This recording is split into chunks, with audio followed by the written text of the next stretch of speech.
এবার দেখে নিচ্ছি সিকন এক ঝলকে। পারিবারিক বাসন্তী পুজোয় যোগ দিয়ে ধুনুচি নাচে মেতে উঠলেন কোচবিহার উত্তর বিধানসভা কেন্দ্রের তৃণমূলের প্রার্থী পার্থ প্রতিম রায়। ভোটের মুখে কংগ্রেস সেবা দলের নেতৃত্বের বদল হলো কোচবিহারে।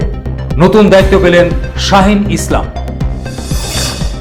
কোচবিহার উত্তর বিধানসভা কেন্দ্রে প্রার্থী দেওয়াকে কেন্দ্র করে চরমে উঠেছে ফরওয়ার্ড ব্লকের অভ্যন্তরীণ দ্বন্দ্ব। শনিবার ছিল দলের সাংগঠনিক বৈঠক। 27শে মার্চ ছিল বিশ্ব নাট্য দিবস। এই দিন যথাযোগ্য মর্যাদায় দিবসটি পালন করা হয় হেরিটেজ নাট্যমেলা উৎসব কমিটির পক্ষ থেকে।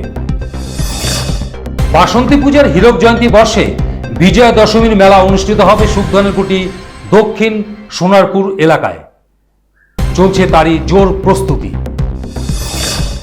কোচবিহার কলাবাগান এলাকায় বিজেপির প্রার্থীর ভোট প্রচারকে ঘিরে চরম উত্তেজনা। ঘটনাস্থলে কেন্দ্রীয় বাহিনী।